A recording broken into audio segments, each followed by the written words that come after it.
Assalamualaikum warahmatullahi wabarakatuh. Selamat pagi anak-anak.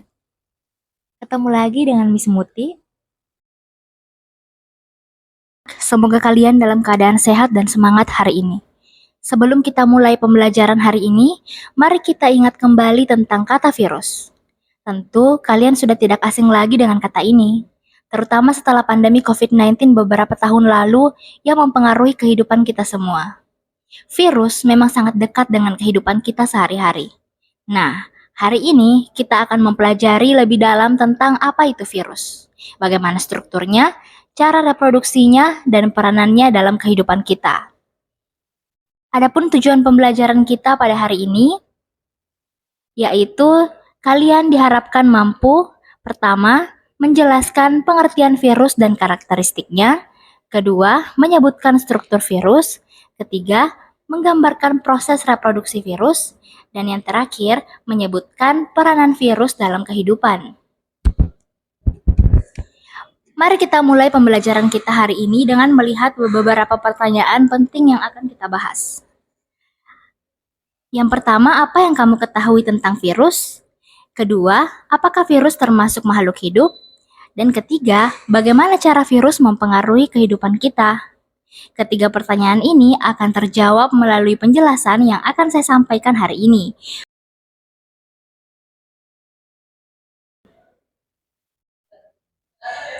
Sebelum kita masuk ke materi, silakan kalian scan QR Code ini untuk mengerjakan pretest singkat. Ini akan membantu saya mengetahui sejauh mana pemahaman awal kalian tentang virus. Silakan dikerjakan dengan tenang ya.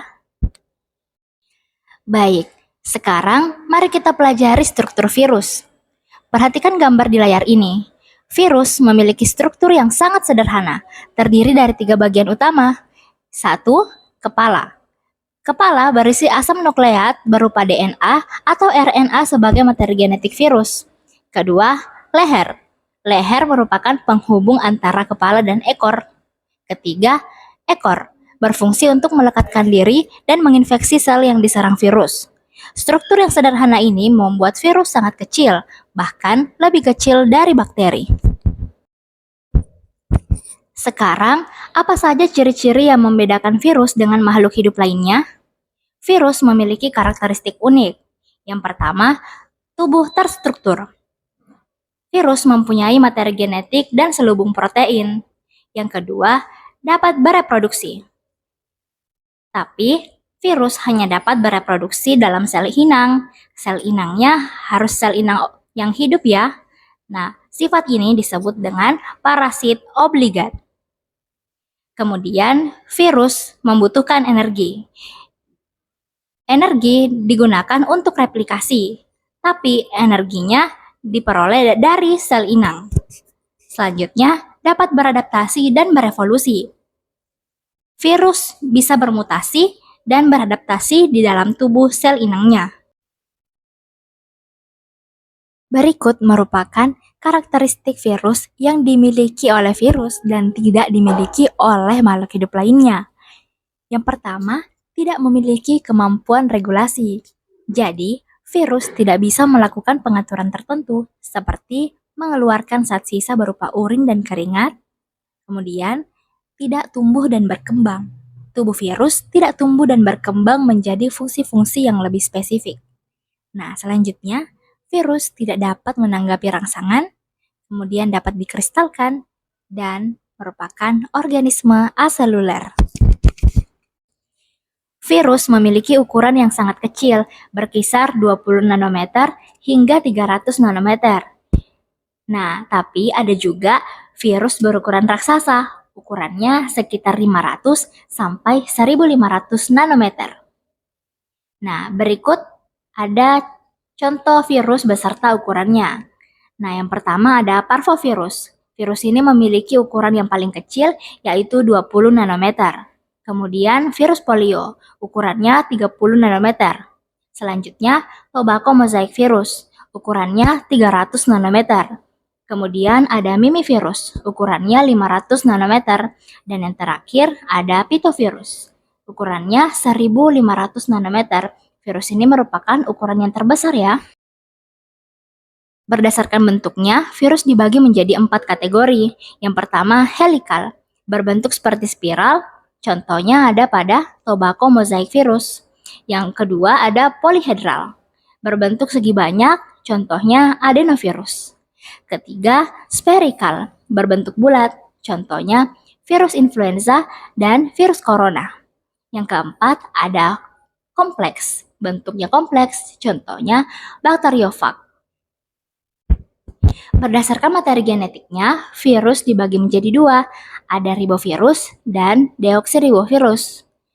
Ribovirus adalah virus yang mengandung RNA, seperti virus corona dan TMV. Kemudian ada deoksiribovirus. Virus ini mengandung DNA, seperti herpes virus dan bakteriofag. Sekarang, mari kita pelajari bagaimana virus bereproduksi. Karena virus bukan merupakan makhluk hidup penuh, mereka membutuhkan sel inang untuk berkembang biak. Proses infeksi virus terjadi dalam 3 tahap. Pertama, tahap penempelan. Virus menempel pada sel inang menggunakan protein reseptor. Yang kedua, injeksi materi genetik. Virus memasukkan DNA atau RNA ke dalam sel inang. Yang ketiga, pengambil alihan kontrol. Setelah masuk, virus mengendalikan sel inang untuk memperbanyak materi genetik dan komponen tubuh virus. Virus bereproduksi dengan 2 siklus. Yang pertama ada siklus litik dan siklus lisogenik. Yang pertama yang akan kita bahas yaitu siklus litik. Siklus litik mempunyai beberapa tahapan. Yang pertama, tahap adsorpsi. Pada tahap ini, bagian ujung ekor atau reseptor menempel pada dinding sel bakteri. Proses penempelan ini hanya terjadi pada virus tertentu. Jadi, dengan kata lain, proses penempelan virus bersifat sangat khas. Setelah menempel, virus akan segera mengeluarkan enzim lisosim untuk melubangi dinding sel inang. Yang kedua, tahap penetrasi. Pada tahap ini, DNA atau RNA virus masuk ke dalam sel inang melalui penambatan lempeng ujung, kontraksi, dan penusukan pasak. Bagian tubuh virus yang masuk ke dalam sel inang hanyalah asam nukleat. Sedangkan bagian kapsid tetap berada di luar dinding sel dan akan terlepas dengan sendirinya setelah tidak berguna lagi. Yang ketiga yaitu tahap sintesis. Proses yang terjadi pada tahap ini adalah penghancuran DNA sel inang, sehingga membuat sintesis DNA bakteri berhenti bekerja. Setelah proses ini berhasil, DNA bakteri kemudian digantikan oleh DNA atau RNA virus, sehingga virus mampu mengendalikan secara utuh kehidupan dari sel bakteri. Hal ini bertujuan untuk membuat salinan asam nukleat virus, dalam hal ini DNA atau RNA, yang kemudian membentuk berbagai komponen tubuh virus seperti ekor dan kapsid. Yang keempat ada tahap perakitan. Setelah melalui tahap ketiga, tahap selanjutnya merupakan perakitan tubuh virus yang masih terpisah-pisah, seperti kepala, ekor, dan serabut ekor, menjadi virus yang utuh. Selain itu, kapsid utuh juga terbentuk, kemudian diisi oleh DNA atau RNA, sehingga proses reproduksi berhasil menciptakan virus baru. Pada fase ini, virus yang dihasilkan bisa mencapai 100 sampai 200 buah loh. Kemudian tahap terakhir yaitu tahap lisis. Pada tahap ini, kerja enzim lisosim tidak hanya melubangi dinding sel inang saja, tetapi juga membuat dinding sel mengalami perpecahan. Di akhir fase reproduksi virus, pecahnya dinding sel kemudian diikuti oleh pelepasan virus-virus baru yang telah siap melakukan replikasi ulang dengan menemukan sel inang baru. Selanjutnya, replikasi virus secara lisogenik terdiri dari tahap adsorpsi, tahap penetrasi, tahap integrasi, dan tahap multiplikasi sel inang. Yang pertama, tahap adsorpsi. Tahap adsorpsi merupakan tahap menempelnya virus pada sel inang. Tahap ini terjadi karena virus, dalam hal ini bakteriofag, memiliki serabut ekor yang akan menempel pada bagian reseptor spesifik sel inang. Reseptor merupakan molekul khusus pada membran sel inang yang dapat dikenali oleh virus. Tahap yang kedua yaitu tahap penetrasi. Pada tahap ini, selubung ekor berkontraksi sehingga jarum penusuk di bagian ujungnya membentuk lubang yang menembus dinding sel dan membran sel bakteri. Selanjutnya, bakteriofag menginjeksikan materi genetiknya ke dalam sel bakteri.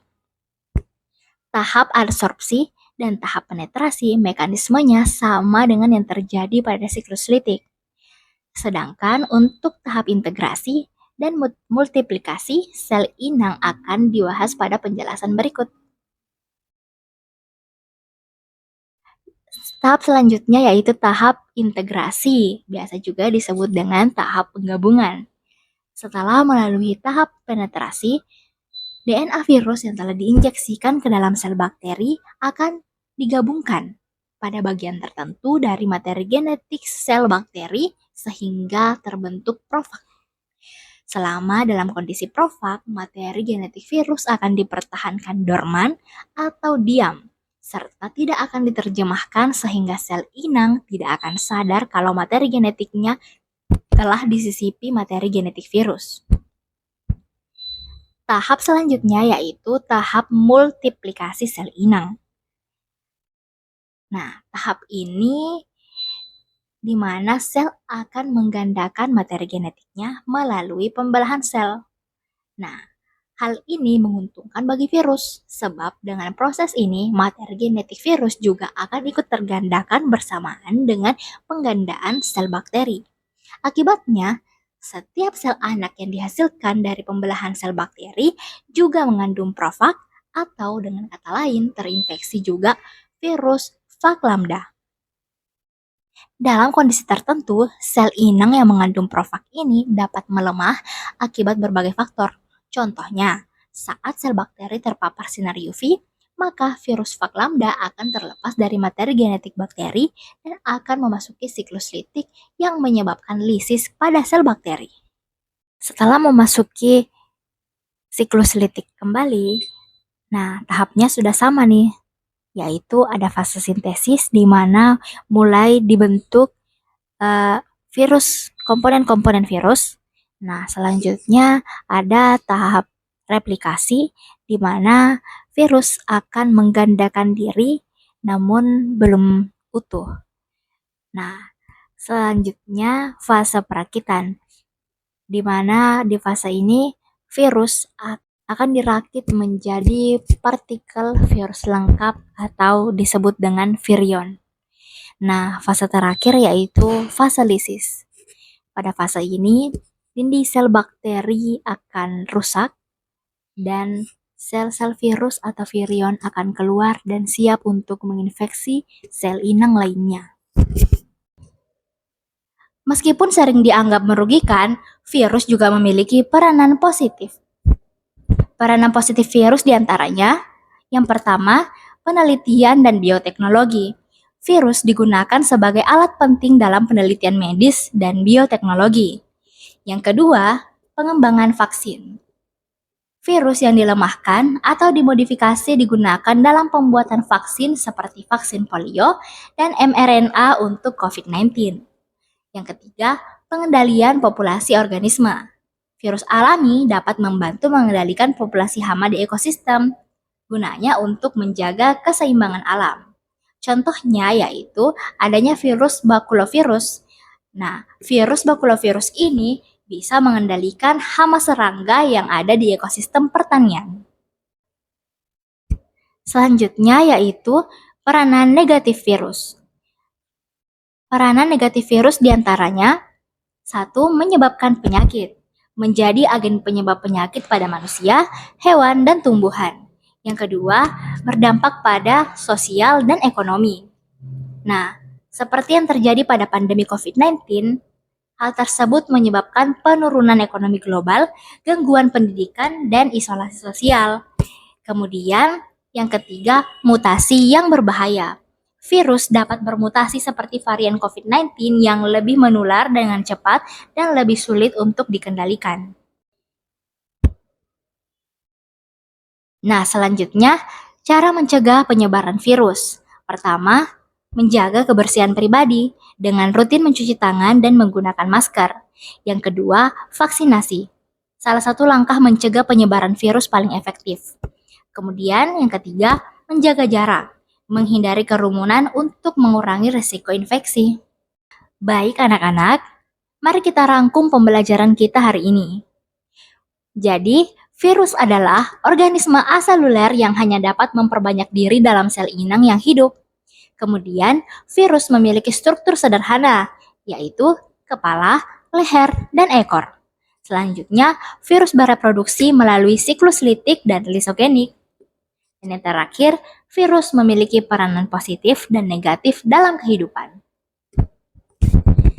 Sekarang, saatnya mengukur pemahaman kalian setelah pembelajaran. Saya akan menampilkan beberapa pertanyaan beserta jawabannya. Nah, yang pertama, apa yang diperlukan virus agar dapat memperbanyak diri? Jawabannya adalah sel inang. Virus membutuhkan sel inang karena mereka tidak dapat bereproduksi sendiri. Pertanyaan kedua, proses reproduksi virus di mana sel inang dihancurkan disebut? Jawabannya adalah siklus litik. Pada siklus ini, virus langsung menghancurkan sel inang setelah bereproduksi. Pertanyaan yang ketiga, contoh virus yang menyebabkan pandemi global adalah? Jawabannya adalah virus SARS-CoV-2. Ini adalah virus penyebab COVID-19 yang menjadi pandemi global.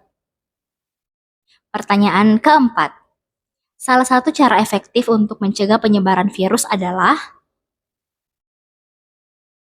Jawabannya adalah vaksinasi. Vaksinasi adalah cara paling efektif untuk mencegah penyebaran virus. Pertanyaan kelima, dalam siklus lisogenik virus? Jawabannya adalah bersembunyi di dalam sel inang. Jadi, virus tidur dan menyatu dengan DNA sel inang. Sekarang, untuk mengetahui sejauh mana pemahaman kalian setelah pembelajaran ini selesai, silahkan scan QR code yang ada di layar untuk mengerjakan soal post-test. Soal post-test ini ada 10 nomor. Silahkan dikerjakan dengan tenang ya. Demikian pembelajaran kita hari ini tentang virus dan peranannya. Saya harap kalian sudah memahami bahwa virus adalah organisme aseluler yang memiliki peran penting dalam kehidupan, baik positif maupun negatif.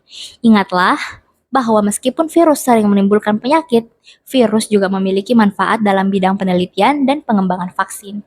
Yang terpenting adalah bagaimana kita melindungi diri dari dampak negatif virus melalui vaksinasi, menjaga kebersihan, dan menerapkan protokol kesehatan. Demikian pertemuan kita pada hari ini. Sampai jumpa lagi di pertemuan berikutnya. Wassalamualaikum warahmatullahi wabarakatuh.